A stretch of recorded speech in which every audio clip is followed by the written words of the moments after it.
스바냐 3장 17절 말씀에 의지해서 기쁨을 이기지 못하시며 라는 제목으로 말씀을 나누고자 합니다. 우리 8월 달의 주제는 다시 사랑의 자리로죠. 그래서 8월 3일 또 8월 10일 이틀, 그러니까 이 2주간 계속해서 사랑에 대해서 말씀을 나눴습니다. 근데 기억이 나시는가요? 8월 3일 기억 나시나요? 제 로마서의 말씀으로 나눴는데 감사합니다. 기억을 못 해주셔서. 예, 그리고 지난주 말씀 기억나시나요? 지난주 사랑. 네, 고멜 말씀 나눴었죠. 그래서 고멜, 호세아 선지자와 고멜에서 고멜이 우리 같은 존재였지만 하나님이 우리를 끝까지 사랑스러운 아내로 받아주시고 사랑을 부으셨다라는 말씀을 나눴습니다. 하나님은 정말 사랑이십니다. 맞습니다. 근데 우리는 하나님의 사랑만을 생각하면 안 된다는 거예요. 사랑만을 생각하면 우리가 방종할 수도 있어요.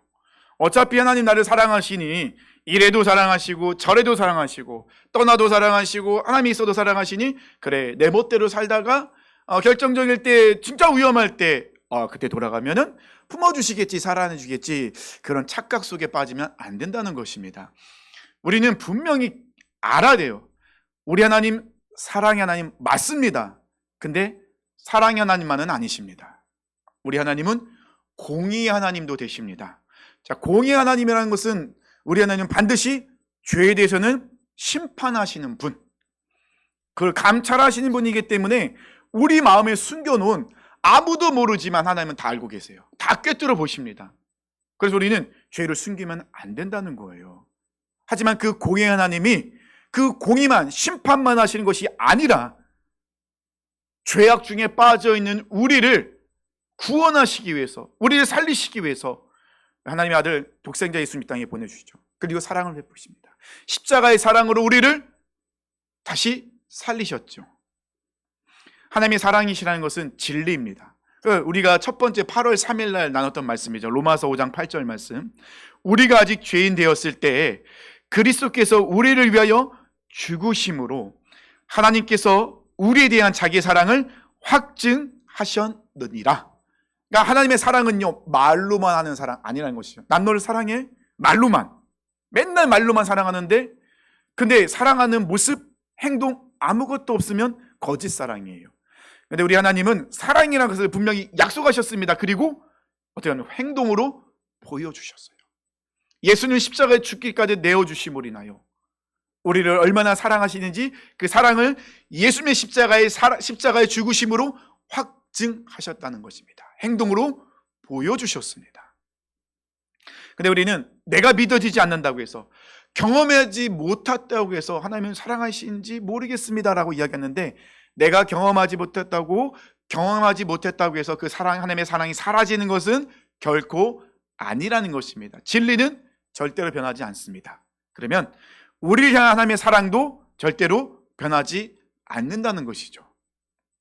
성경은요, 총 66권으로 되어 있습니다. 그래서 외우기 쉽게 39, 27 우리가 보통 이렇게 외우죠. 그래서 구약은 39권, 신약은 27권. 근데 구약 39권은요 총 929장으로 되어 있습니다. 절수는요 23,145절. 제가 시간이 남아서 계산한 건 아닙니다. 어떤 분이 계산해 놓은 것을 제가 인용할 뿐이죠.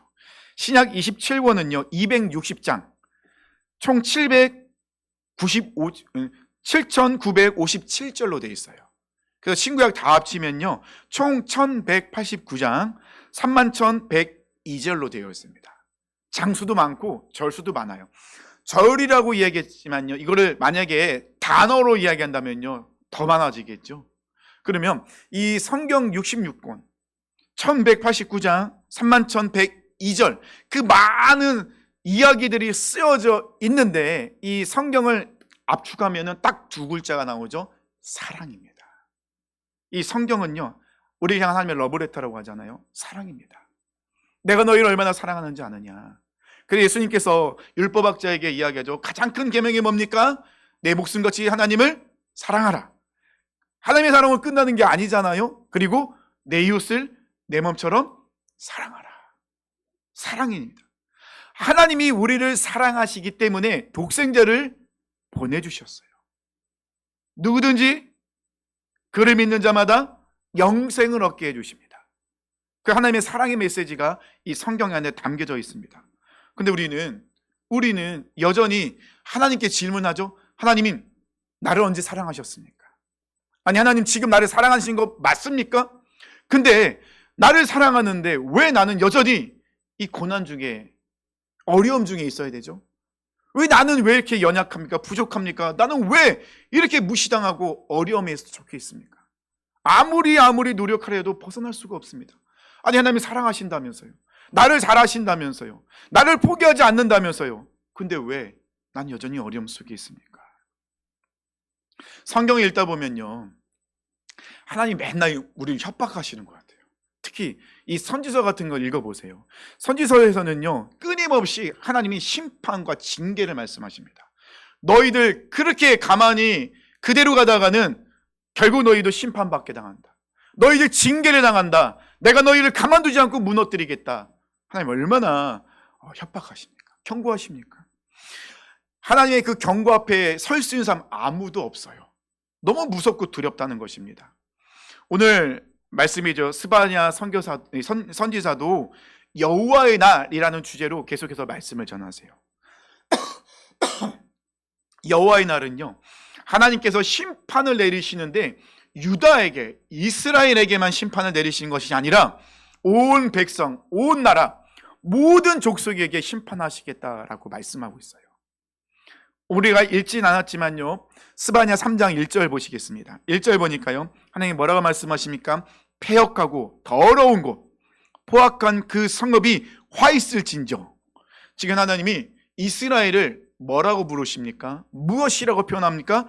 패역하고 더러운 곳, 포악한 그 성읍.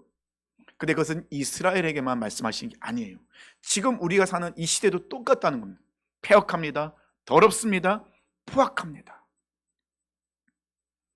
하나님께 무섭게 이렇게 지금 말씀하고 계신 거예요. 너희들 패역해 있다. 죄 가운데 있다. 그러니 너희들이 있는 곳은 더러워질 수밖에 없다. 그런데 거기다 포악까지 하고 있다. 너희들은 사랑이 조금도 없고 다른 사람을 위해서 헌신하지 않고 하나님의 말씀에 순종하지 않는 모습. 2절과 4절까지의 말씀을 보면요, 유다 백성의 지도자들을 하나님께서 고발하고 계십니다.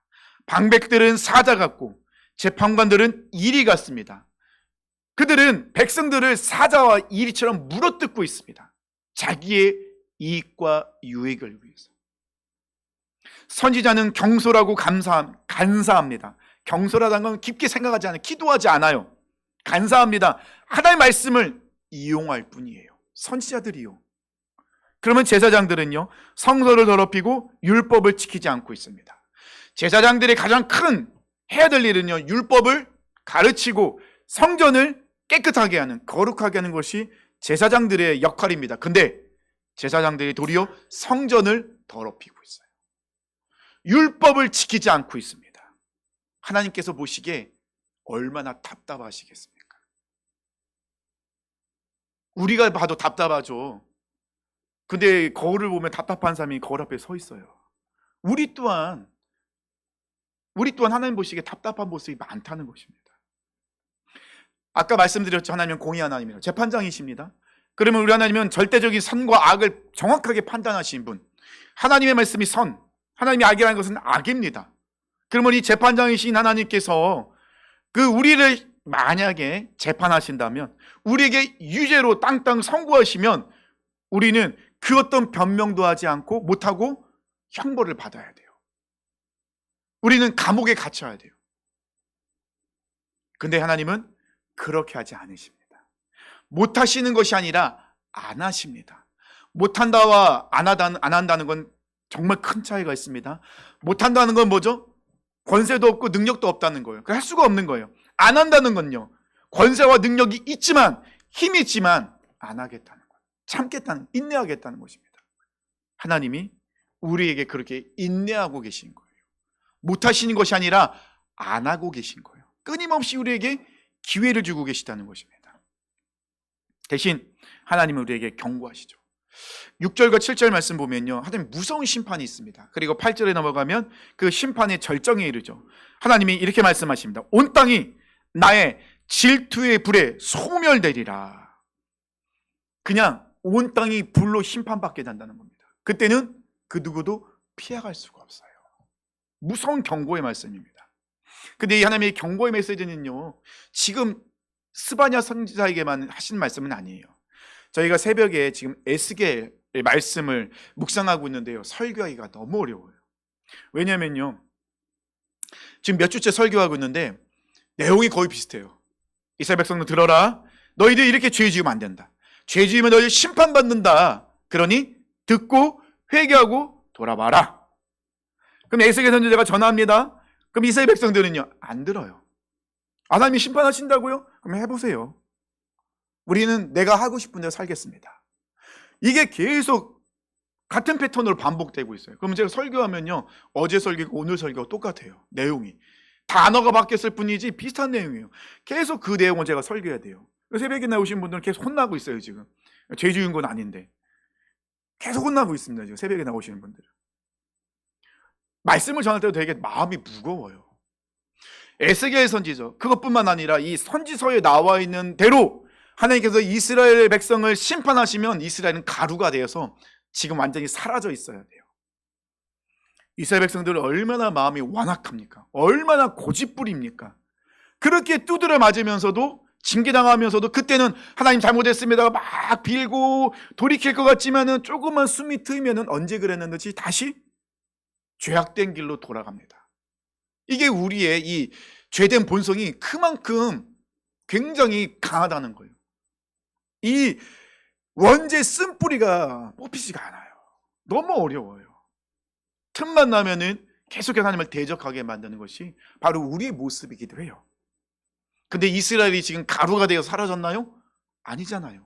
지금 이스라엘은 나라가 되어서 지금 잘 살고 잘 먹고 있잖아요. 물론 지금 전쟁을 하고 있지만 여전히 지금 이스라엘은 지금 잘 지내고 있습니다. 하나님의 말씀대로 했으면 이스라엘은 지금 사라졌어야 돼요. 지구상에서 흔적조차 사라져야 되는데 그들은 지금 있습니다. 왜요? 여전히 하나님은 그들을 붙잡고 사랑하고 계시기 때문에. 그 사랑이 없었으면 그들은 숨도 쉬지 못하고 살아갈 수가 없었다는 것입니다. 하나님의 사랑은요, 죄를 덮는 것이 아니라 다 드러내어서 회복하게 하시는 것이 하나님의 사랑입니다.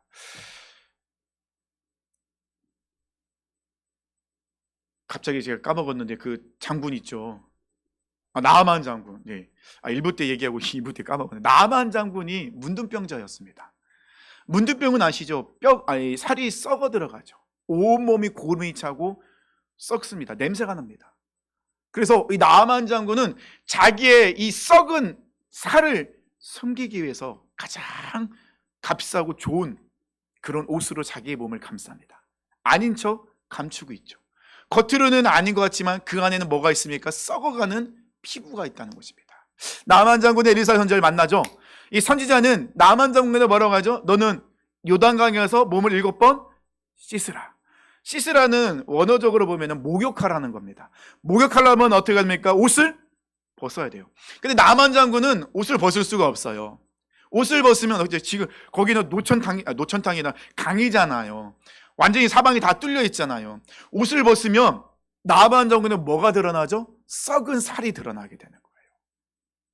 근데 옷을 벗어야 요단강에 들어갈 수가 있는 거예요.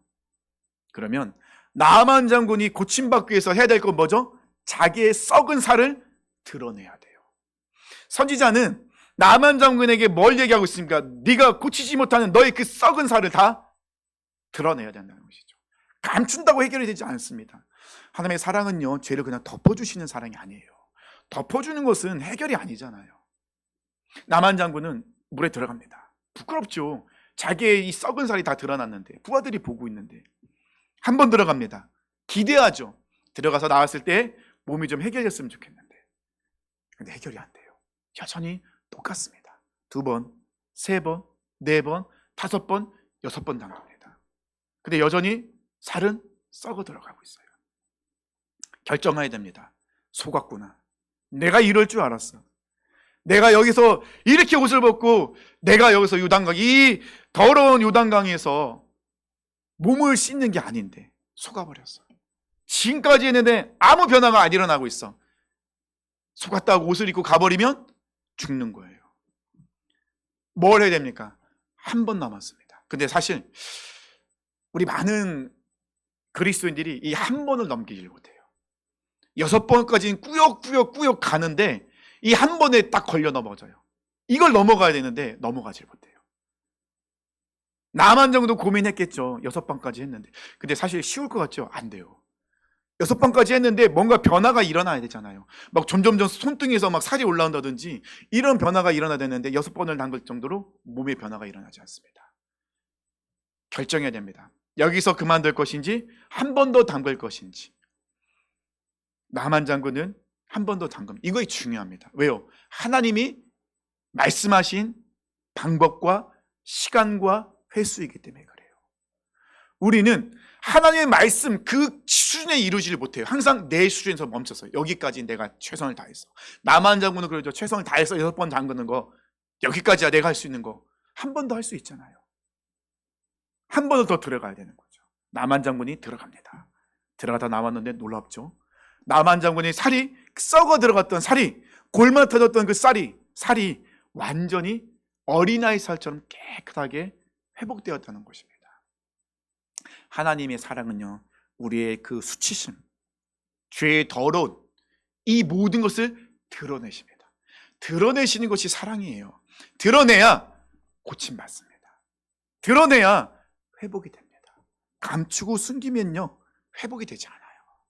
다 드러내야, 거울 앞에서 나의 부끄러운 모습을 다 드러낸 말씀 앞에서 드러내야 됩니다. 그러면 하나님께서 고치시고 회복시키십니다. 우리 하나님의 사랑은 드러내는 사랑이에요. 그래야 치유되기 때문에 그렇습니다. 하나님께서 경고하신 이유가 거기 있는 거예요. 왜냐하면 나만 장군처럼 6번째에서 자기 고집을 부리거든. 나는 여기까지야. 나의 한계야.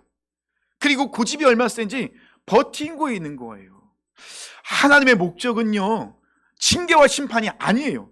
하나님이 계속해서 이 성경에서 징계와 심판을 선포하시는 것은 우리를 살리시기 위해서, 우리를 심판에서 건지시기 위함입니다. 너의 상태, 지금 너의 처해 있는 상태는 죄로 인해서 징계받고 심판받아야 될 상황인 거야. 너는 그것을 기억해야 되고 그것에 서 있어야 돼.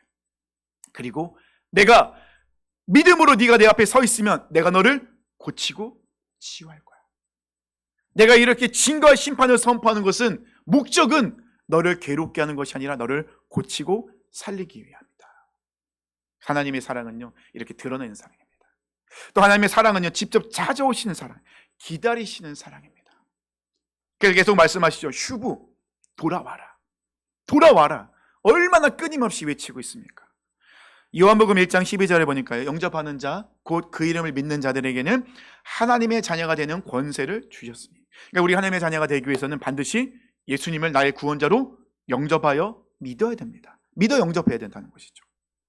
그러면 우리 하나님은 왜 이 말씀을 주셨을까? 그러니까 하나님의 사랑의 마음은요, 우리를 자녀 삼고 싶어 하세요. 하나님의 그 사랑의 마음은요, 우리 아버지가 되어주길 원하십니다. 그래야 법적으로 우리를 보호하고 책임질 수 있기 때문입니다. 우리가 예전에 한 청년을 돌보고 있었잖아요.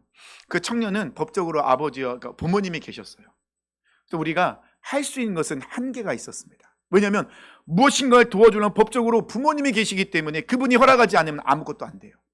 그럼 우리는 해줄 수 있는 것이 항상 한계에 부딪히는 거예요.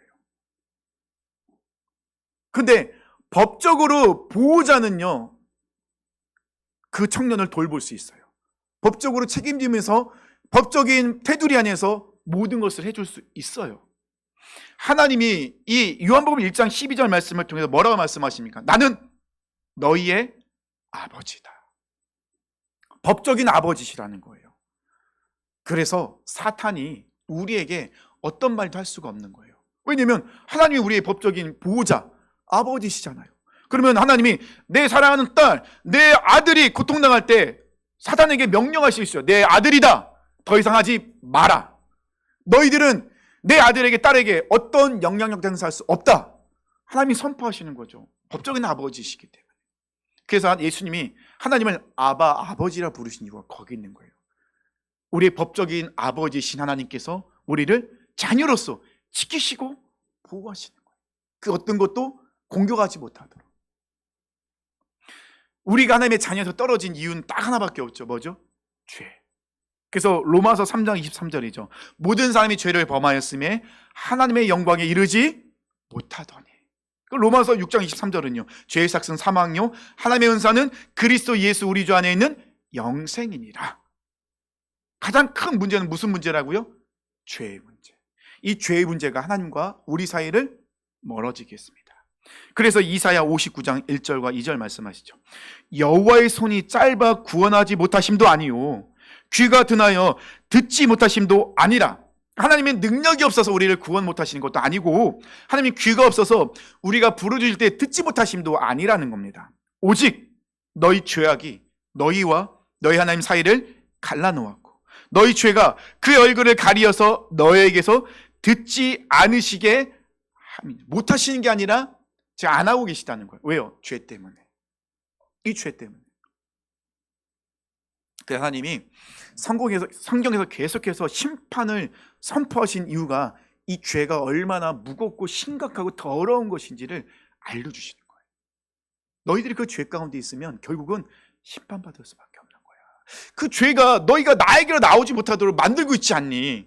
그러니 나를 믿고 돌이켜라. 끊임없이 하나님은 하나님의 사랑의 마음으로 알려주고 계시죠.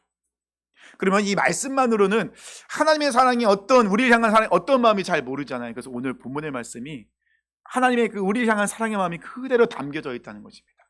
아주 정확하게 표현되어 있죠. 어찌 보면 시적이기도 하고요.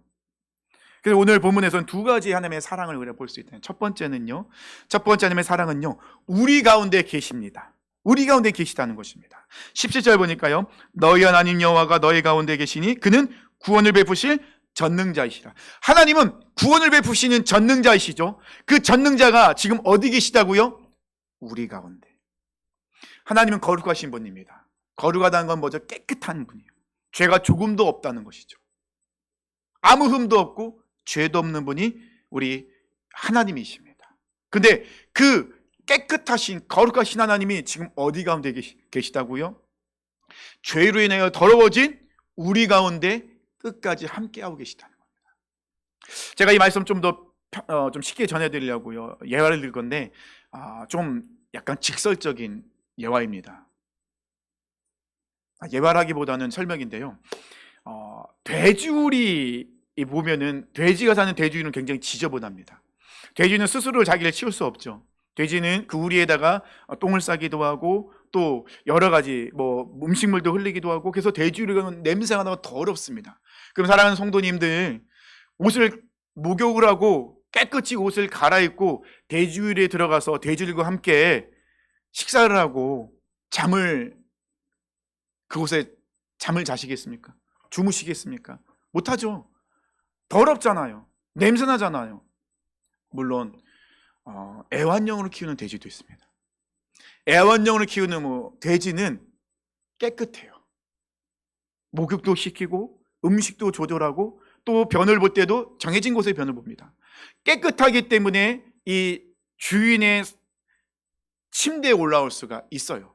근데 지저분한 오물이 더덕더덕 붙어있는 돼지가 집에 들어온다고 할 때 들어오라고 하시겠어요? 침대로 올라오라고 하시겠어요? 못하죠. 더러우니까요.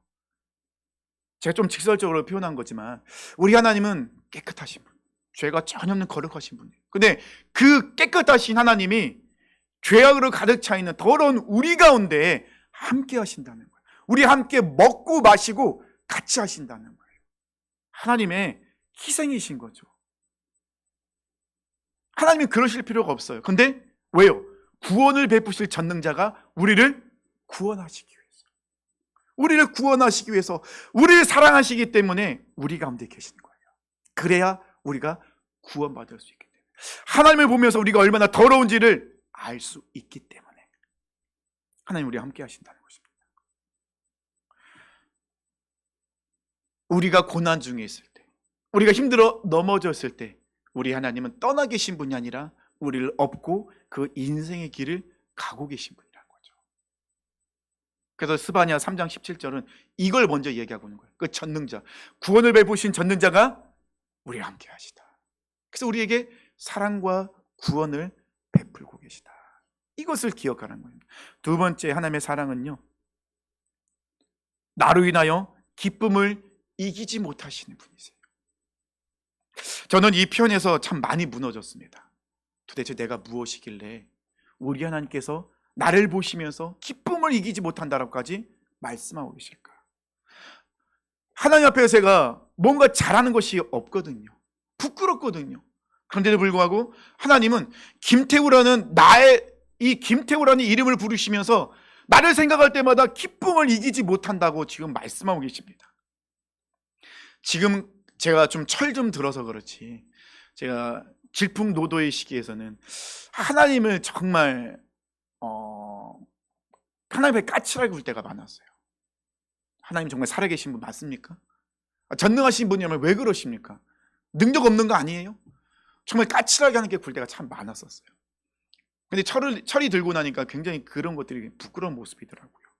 하나님은요, 저를 그리고 성도님들을 생각할 때마다 얼굴에 웃음꽃이 핀다는 거예요. 다 아시겠지만 저는 누나만 5명입니다. 일남 5녀 중에 막내예요. 그리고 저희 아버님은 고향이 평안북도 이북이십니다. 6.25 때 넘어오셨어요. 혼자 넘어오셨어요. 그래서 저희 아버지가 술을 드시면 항상 그 이북의 고향에 대한 이야기를 많이 하셨어요. 그 고모들 이야기하시면 너는 통일되면 반드시 고향을 찾아가 보렴, 이렇게 말씀하셨습니다. 얼마나 외로우셨는지 모르세요. 근데 저희 아버님이 7년 동안 뇌졸중을 쓰러 병원에 계시다가 소천하셨거든요. 그래서 우리 아버님이 이제 병원에 계실 때, 그래서 이제 얼굴을 배우러 가야 되잖아요. 그래서 저희 아이들, 우리 가은이, 찬이가 어렸을 때, 우리 찬이는 굉장히 어렸을 때거든요. 우리 아이들을 들쳐업고 병원에 갑니다. 그러면은 저희 아버님은 거동을 못 하셨어요. 항상 누워 계시고 말도 못 하셨습니다. 많이 어눌해지시고 많이 몸이 마비가 되었으니까요. 근데 저희 아버님이, 그 아버님이 우리 가은이와 찬이만 보면은 소리도, 그러니까 말도 못 하시면 막 하면서 막 어쩐지 소리를 내시고 어떻게든지 이 가은이, 찬이를 한번 안아보고 싶어하고 한번 만져보고 싶어하고 그렇게 좋아하시는 거예요.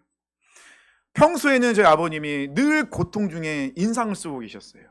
근데 그 인상 쓴 얼굴이 펴지는 날은 어떤 날입니까? 가은이와 찬이를 만나는 날. 우리 아이들을 만나는 그날은 저희 아버님에게 가장 기쁜 날. 그러면 말도 못 하시면서 움직이지도 못하시면서 어떻게든지 한 번 더 그 손자, 손녀를 만져보고 싶어서, 한번 안아보고 싶어서, 안아보지도 못하세요. 그냥 누워 계시니까 옆에 이렇게 아이들을 누워놓거든요. 그러면 어떻게든지 그 아이 한번 얼굴을 보고 싶어서.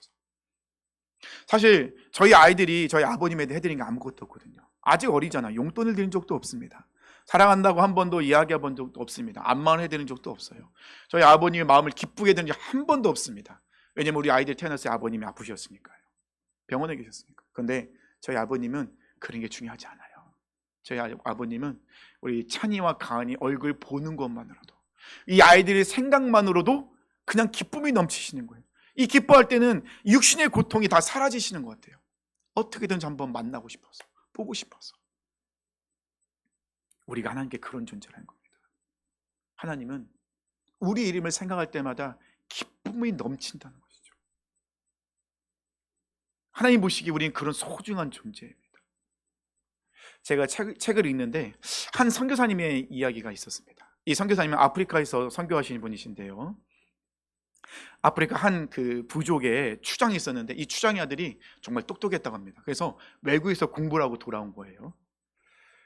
이 추장의 아들은 이 추장의 다음을 이어서 그 부족을 이끌어갈 사람이잖아요. 그래서 모든 이 부족 사람들이 이 추장이 어떤 여인과 결혼할까가 그들의 관심인 거예요. 아주 그냥 거기에 관심을 두고 있는 거예요.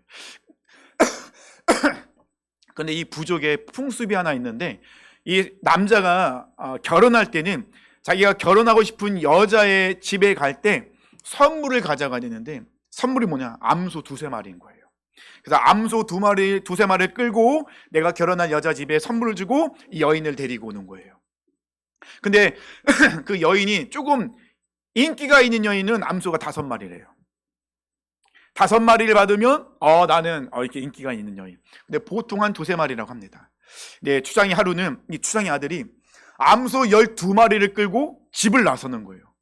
온 이 부족에 이제 사이렌이 울렸죠. 이제 추장의 아들이 드디어 이제 신부감을 찾았나 본다. 근데 암소가 12마리래. 소문이 삽시간 퍼지게 됩니다. 모든 부족민들이 이 추장의 아들을 뒤따라가는 거예요. 도대체 누굴까? 누구와 결혼을 하기 때문에 어떤 여인에게 저렇게 암소 12마리를 끌고 갈까? 기대감이 있었죠. 그런데 기대가면 산산 부서지는 거예요. 너무나도 허름하고 쓰러져가는 한 집으로 들어가는 겁니다. 암소 12마리를 끌고 사람들이 수근수근거리기 시작하죠. 이때 이 집에 있던 이 여인은 너무 소심하고 부끄러워서 나오지를 못하는 거예요. 시간이 지나서 선교사님이 그 아들 그 추장에게 물어봤다고 합니다. 그랬더니 이렇게 이야기하더래요. 청혼할 때 암소를 많이 받을수록 그 사람의 가치가 높아진다는 사실을 알고 있었습니다. 저는 제 사랑하는 아내가 평생 자신을 암소 한두 마리의 가치로 여기는 것을 원치 않았습니다. 그래서 저는 내 사랑하는 아내가 이렇게 소중한 사람이라는 것을 알려주기 위해서 12마리를 끌고 갔던 것입니다. 사랑하는 성도님들, 우리는요 항상 암소 한 마리의 존재를 여기고 있어요. 내 자신을 볼 때. 우리 하나님은요 우리를 그런 존재로 여기지 않으십니다. 우리 하나님은요 우리를 얼마나 소중하게 여기시는지 하나님보다도 우리를 더 사랑하셨어요. 어떻게 할 수 있을까요? 하나님은 우리를 살리기 위해서 하나님이셨던 예수님이 이 땅 가운데에서 십자가에서 우리를 위해서 죽으셨어요. 그 생명으로 우리를 사셨어요. 그 생명으로 우리를 하나님의 자녀로 삼아주셨다는 것입니다. 하나님은 우리를 그런 존재로 여기고 계십니다. 하나님 말씀하신 나는 내 생명보다 네가 더 소중하다. 내 생명의 그 피값으로 나는 너를 살 거야. 나는 너를 샀어. 너는 암소 한 마리의 그런 가치의 사람이 아니야. 내 생명과 같은 그렇게 소중한 사람이야. 하나님 우리를 그렇게 여기시는 거예요. 우리는 이해가 될 때 하나님을 사랑하겠다고 이야기합니다. 하나님은요 우리가 이해가 될 때가 아니라 하나님은 이해하지 않고 조건을 따지지 않고 있는 그대로 우리를 사랑하십니다. 만약에 하나님이 이해가 될 때 우리를 사랑하신다고 하면은 우리는 아무도 여기 앉아있지 못할걸요. 하나님 우리를 이해하지 않습니다.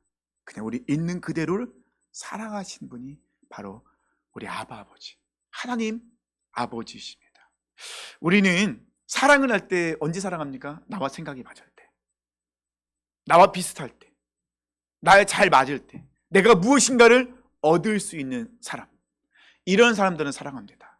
하지만 반대로요 나와 맞지 않고 의견이 맞지 않고 시기 질투나는 사람, 나를 힘들게 하고 나와 원수 같은 사람은요 사랑하지 못합니다.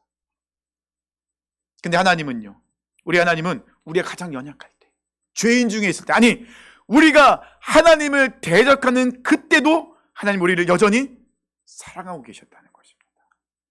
이것이 바로 하나님의 사랑입니다. 기쁨을 이기지 못하시는 그 사랑. 우리를 볼 때마다, 우리를 생각할 때마다 하나님은 뭐라고요? 기쁨을 이기지 못하신다는 겁니다. 그래서 오늘 본문의 말씀하시죠. 그가 너로 말미암아 기쁨을 이기지 못하시며 너를 잠잠히 사랑하시며 너로 말미암아 즐거이 부르며 기뻐하시라. 하나님은 우리의 이름을 즐거이 부르고 계십니다. 그리고 우리의 이름을 부를 때마다 그 입에는 웃음이 가득한 거예요. 우리를 생각할 때마다 너무나도 기쁘고 즐겁고 사랑스러운 거예요.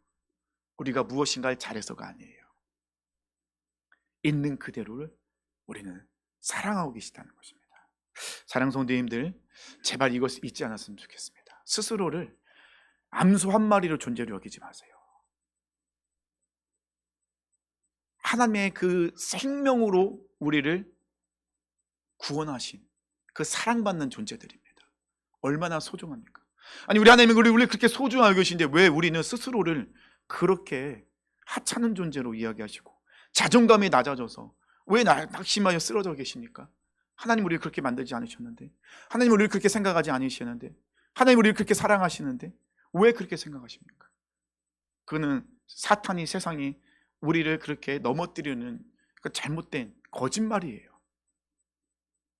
사탄의 그 이야기에 절대 속아 넘어가지 마세요.